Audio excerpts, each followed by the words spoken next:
الحمد لله نحمده ونستعينه ونستغفره ونؤمن به ونتوكل عليه ونعوذ بالله من شرور أنفسنا ومن سيئات أعمالنا من يهده الله فلا مضل له ومن يضلل فلا هادي له ونشهد أن لا إله إلا الله وحده لا شريك له ونشهد أن سيدنا ومولانا محمدا عبده ورسوله الذي أرسل بالحق بشيرا ونذيرا أما بعد فقد قال الله تبارك وتعالى في القرآن المجيد والفرقان الحميد أعوذ بالله من الشيطان الرجيم بسم الله الرحمن الرحيم يا أيها الذين آمنوا اتقوا الله حق تقاته ولا تموتن إلا وأنتم مسلمون وقال النبي صلى الله عليه وسلم كلكم راع وكلكم مسؤول عن رعيته أو كما قال عليه الصلاة والسلام۔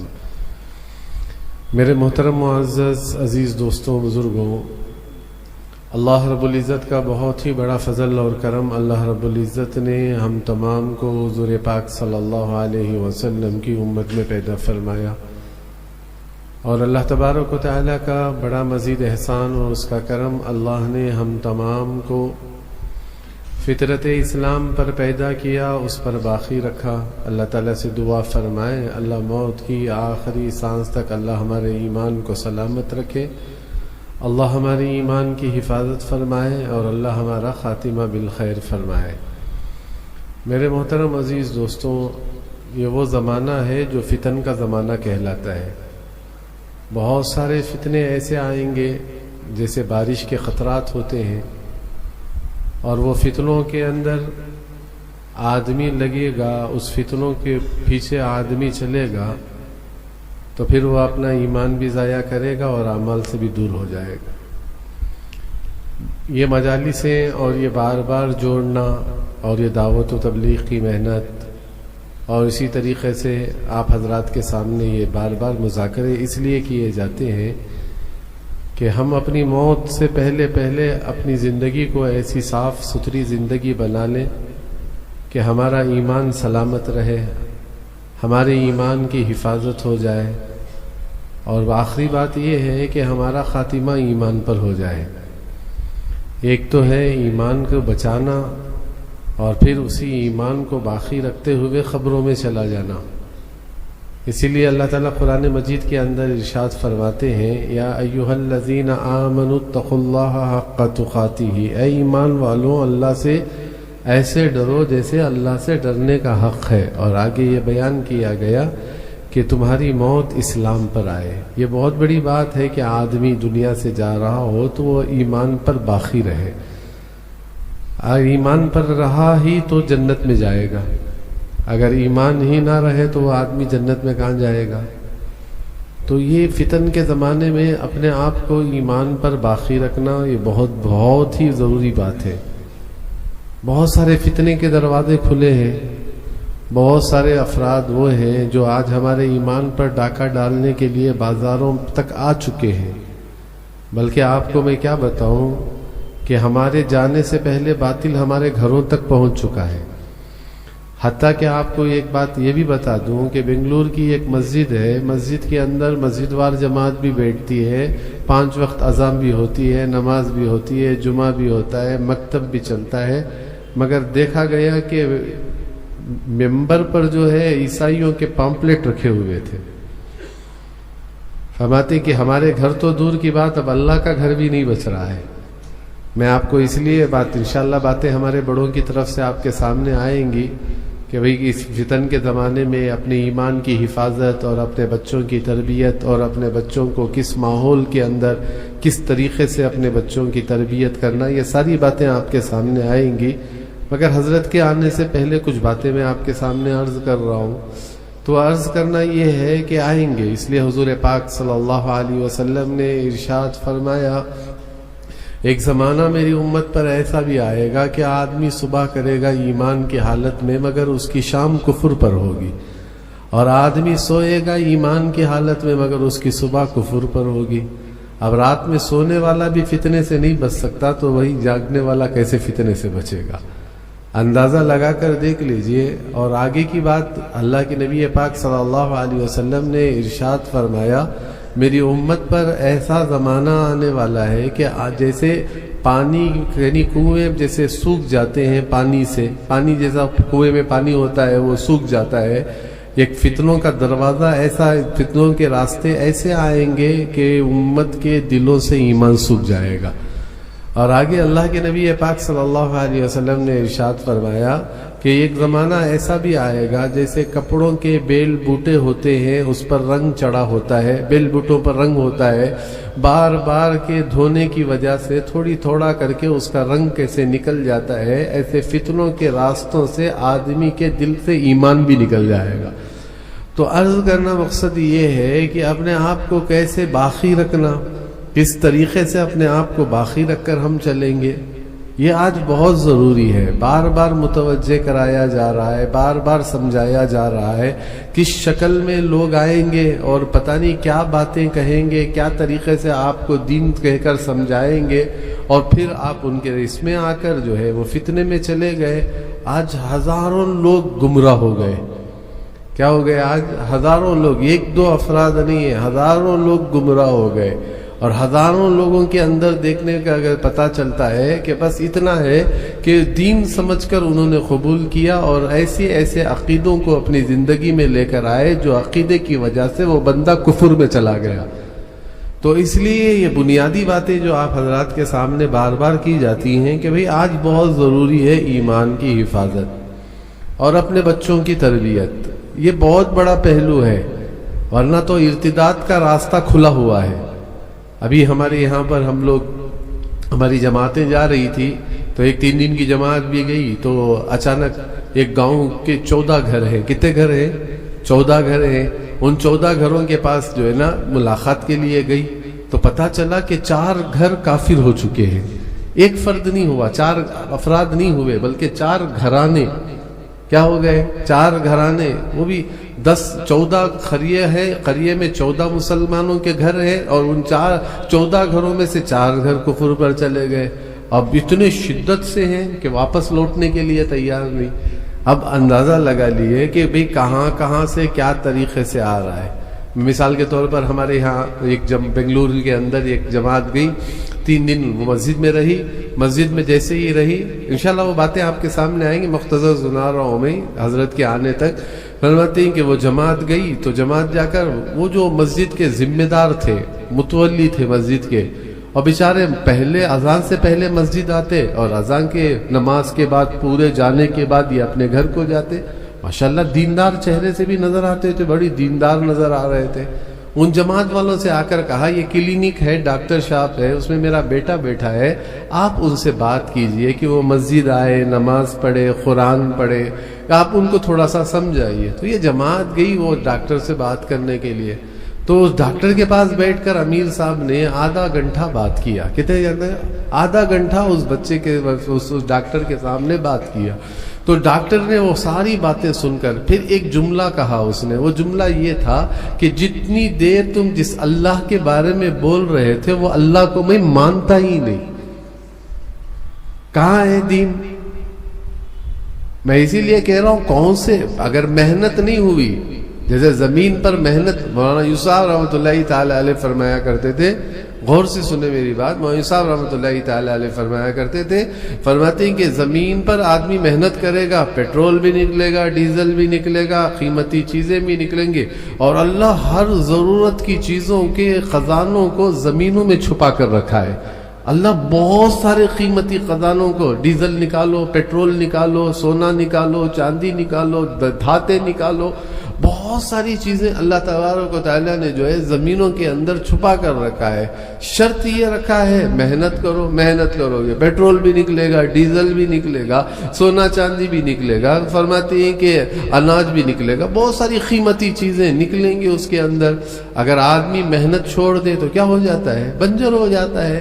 یہ مجلسیں، یہ ساری دعوت و تبلیغ کی محنت، جو اجتماع ہمارا ہوا، یہ ساری بنیاد باتیں اسی بنیاد پر ہیں کہ بھئی یہ محنت کی وجہ سے ہمارا ایمان ہمارے پاس باقی رہے، ہم اپنے ایمان پر جمے رہیں۔ دیکھو بڑے بڑے صحابہ اکرام کی اگر آپ زندگی اٹھا کر دیکھ لو، اگر حضرت ابو بکر رضی اللہ تعالیٰ عنہ، حضرت ابو بکر رضی اللہ تعالیٰ عنہ سے بڑا صحابہ میں عالم کوئی نہیں تھا، سب سے عالم کوئی نہیں تھا صحابہ کی جماعت میں، حضرت ابو بکر رضی اللہ تعالیٰ عنہ سے بڑا کوئی عالم نہیں تھا۔ اللہ تبارک و تعالیٰ نے اتنی صفات اور اتنی ساری چیزیں دی تھی حضرت ابو بکر رضی اللہ تعالیٰ عنہ کو، خود اللہ کے نبی سرکار دو عالم صلی اللہ علیہ وسلم نے ارشاد فرمایا، اگر فرماتے ہیں کہ میں نے سب کے احسان ادا کر دیے مگر ابو بکر کا احسان ادا نہیں کر سکا۔ اور حتیٰ کہ ایک بات یاد رکھ لیجئے کہ حضرت علی خود فرماتے ہیں کہ مجھے حضور پاک صلی اللہ علیہ وسلم نے اپنے گھر میں حفاظت کے لیے چھوڑا، میری حضور کی بیٹیاں تھیں اور فرماتے امانتیں تھیں جن امانتوں کو لوٹا کر مجھے مدینے کو جانا تھا۔ حضرت علی خود فرماتے ہیں کہ مجھے اللہ کے نبی نے گھر کی حفاظت کے لیے چنا، گھر کی حفاظت کے لیے چنا۔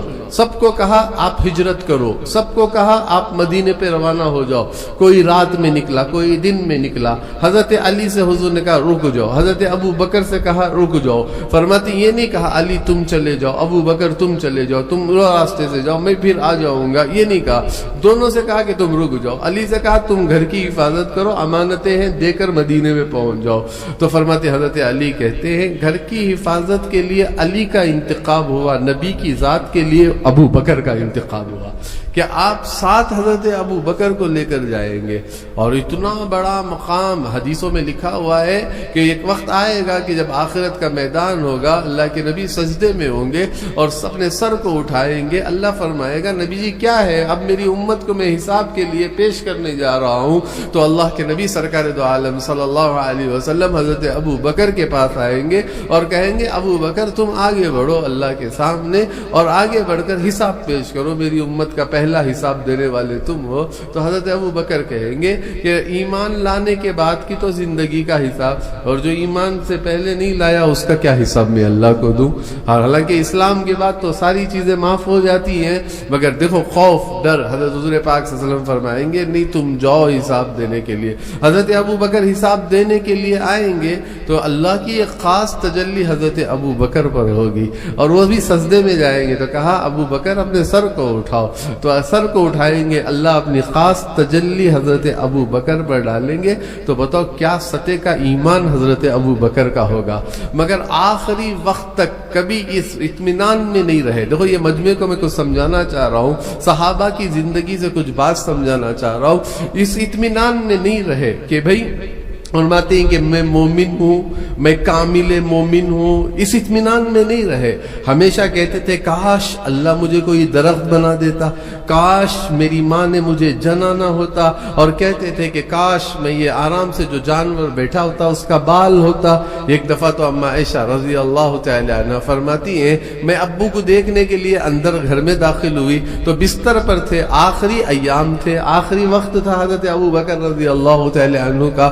تو حضرت ابو بکر رضی اللہ تعالی عنہ فرماتے ہیں کہ بیٹی سامنے آئی اور آ کر، اب ایک بیٹی باپ کا ایک رشتہ ہوتا ہے، اب بیٹا جو بیٹی باپ کا ایک رشتہ ہوتا ہے تو بیٹی کو دیکھ کر، بیٹی نے باپ کو دیکھ کر رونا شروع کیا کہ ابا آپ کا حال کیسا ہے؟ تو بیٹی سے کہا بیٹا رونے کا دن نہیں ہے، موت یہ تو عید کا دن ہوتا ہے، اللہ سے ملاقات ہوگی اور اللہ کے نبی سے ملاقات ہوگی۔ اور فرماتے ہیں کہ کیا جملے تھے ان کے، محبت بھی ویسی تھی اور فرماتے ہیں کہ تعلق بھی ویسا تھا، خوف بھی ویسا تھا، شوق بھی ویسا تھا، دیدار کی تمنا بھی ویسی تھی اور اطاعت بھی ویسی تھی۔ تو فرمانے لگے کہ بیٹا عید ہوتی ہے، فرماتے کہ اللہ سے ملاقات ہوگی، نبی پاک صلی اللہ علیہ وسلم سے ملاقات ہوگی۔ جب یہ جملہ کہا حضرت ابو بکر نے اور اپنی بیٹی کو رونا بند کرایا، خود کے آنسو بہ رہے تھے۔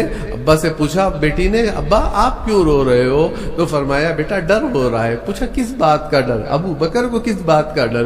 تو کہنے لگے ابو بکر کو اس بات کا ڈر ہے کہ ابو بکر تمہارا باپ دنیا سے جا رہا ہے، پتہ نہیں ایمان کے ساتھ جائے گا یا کفر کے ساتھ جائے گا۔ زندگی کے آخری لمحے تک بھی آخری لمحے تک بھی اس بات پر جمے رہتے تھے کہ پتہ نہیں حشر کیا ہوگا، کہاں جا کر آدمی کہاں پھسلے گا۔ دیکھو میں ایک بات صاف عرض کرنا چاہتا ہوں، یہ جگہ پھسلنے کی ہے۔ کیا ہے بولو؟ یہ دنیا کیا ہے؟ پھسلنے کی جگہ ہے۔ اگر آدمی بھی پھسلے گا، ہاتھی بھی پھسلے گا۔ طاقتور سمجھ کر ہاتھی ایسے ہی کھڑا رہے گا، ہاتھی بھی چلے گا تو وہ اس پھسلن میں ہاتھی بھی پھسلے گا اور اس پھسلن کے اندر آدمی بھی پھسلے گا۔ پھسلے گا آدمی، پتہ نہیں کب کیسے جائے گا، کدھر جائے گا، آدمی کو اس کا علم نہیں ہے۔ ایک اللہ والوں نے، دیکھو میں بہت اہم باتیں آپ کے سامنے عرض کر رہا ہوں، ایک اللہ والوں نے ایسے ہاتھ اٹھا کر یوں کہا کہ یا اللہ مجھے تیرا قرب دے، اور یوں کہا کہ اے اللہ مجھے سب سے زیادہ تو مجھے اپنے قریب بنا لے۔ کیا پیاری دعا مانگ رہے، اللہ مجھے تیرا قرب دے اور مجھے سب سے زیادہ تیرا قریب بنا دے، اللہ مجھے تیرا سب سے زیادہ قریب بنا دے۔ یہ جملہ کہا اور پھر اس کے بعد کہا اللہ میرا خاتمہ ایمان پہ فرما دے۔ اب بازو بیٹھنے والے شاگرد نے استاد سے کہا قریب والے کو خاتمے کی کیا ضرورت، قریب آدمی کو خاتمے کی کیا ضرورت، جو اللہ کے قریب ہو گیا وہ کیوں مانگے گا اپنا خاتمہ ایمان پر کر اللہ۔ تو حضرت کہنے لگے، قرآن سے دو دلیلیں پیش کی، کہنے لگے شیطان سے بڑا قریب کوئی تھا؟ بھائی بولو، شیطان سے بڑا کوئی قریب تھا؟ کوئی ایسی جگہ نہیں جہاں اس نے عبادت نہ کی ہو، کیا نہ کی ہو، ہوا نہیں ہوا گمراہ ہوا نہیں ہوا بھائی، ہوا نہیں ہوا، قیامت تک مردود بن گیا۔ ہاں قیامت تک کیا ہوا؟ فرمایا کہ آدمی کی کوئی بھروسہ نہیں ہے کہ کس حال میں آدمی مرے گا، کیسے آدمی مرے گا۔ اس لیے حضرت عمر رضی اللہ تعالیٰ عنہ فرمایا کرتے تھے جیسے جیو گے ویسے مرو گے۔ اگر موت اچھی زندگی گزارے ہو، اعمال والی زندگی گزارے ہو، ایمان کے ساتھ اپنی زندگی کو، اسی لیے آپ حضرات دیکھے ہوں گے حضرت غالباً میں آپ کو سمجھانا چاہ رہا ہوں، غالباً نام اللہ والوں کا بھول ذہن سے نکلا، حضرت عیاش رحمۃ اللہ تعالیٰ علیہ ہوں گے۔ حضرت عیاش رحمۃ اللہ تعالیٰ علیہ اپنی بیٹی کے ہاتھ کو ایسے ہاتھ میں پکڑ کر، اپنی بیٹی کے ہاتھ کو پکڑ کر یوں لے جا کر ایک دروازے کے سامنے بیٹی کا ہاتھ پکڑ کر ایک کمرہ دکھایا اور دکھا کر کہا بیٹا کبھی اس گھر میں، کبھی اس کمرے میں کبھی گناہ نہ کرنا، میں نے 30,000 قرآن ختم کیے۔ کتنے ہزار قرآن ختم کیے ہیں میں نے؟ 30,000 قرآن میں نے ختم کیے ہیں۔ اندازہ لگاؤ کیا عالم ہوگا۔ اور فرمانے لگے جس وقت موت کا وقت آ رہا تھا، بیٹی نے سورہ یاسین پڑھنا شروع کیا تو ہاتھ پکڑ کر کہا بیٹا رک جاؤ، میں قرآن پڑھوں گا تم سنو۔ سورہ بقرہ شروع کی اور پڑھتے پڑھتے 7 پاروں تک پہنچے اور 7ویں پارے کی آخری آیت پر پہنچے تو روح قبض ہو گئی۔ تو فرماتے ہیں کہ اس لیے نا آدمی جیسے جیے گا نا آدمی ویسے، ایمان اعمال والی زندگی، اعمال صالحہ والی زندگی اگر جینے والے ہم بن گئے تو پھر تو ہمارے فیصلے بھی آسمانوں پہ ہوں گے اور ہمارے جنازے ہمارے دکھائیں گے، ہماری خبر کشادہ ہوگی، ہماری خبر کے اندر جنت کے باغ بنیں گے، ہمارے خبر کے اندر فرماتے ہیں ساری چیزیں بنیں گی۔ بھائی ڈرنے کی چیز ہے۔ میں آپ کو ایک بات عرض کرنا چاہتا ہوں کہ بھائی کوشش ہماری یہی ہونی چاہیے ہماری ایمان کی حفاظت ہو جائے۔ استاد محترم آ گئے، انشاءاللہ آپ کے سامنے بات آئے گی ایمان کی کیسے حفاظت، بچوں کی کیسی تربیت اس ماحول میں کیسے کرنا ہے، وہ ساری باتیں آئیں گی۔ اللہ تعالیٰ سے دعا فرمائیں جتنی باتیں کہی گئی سنی گئی ان باتوں پر عمل کی توفیق عطا فرمائیں۔ میں ہوں سید منیر، سن میرے رب یہ دعا، میں ہوں سید منیر۔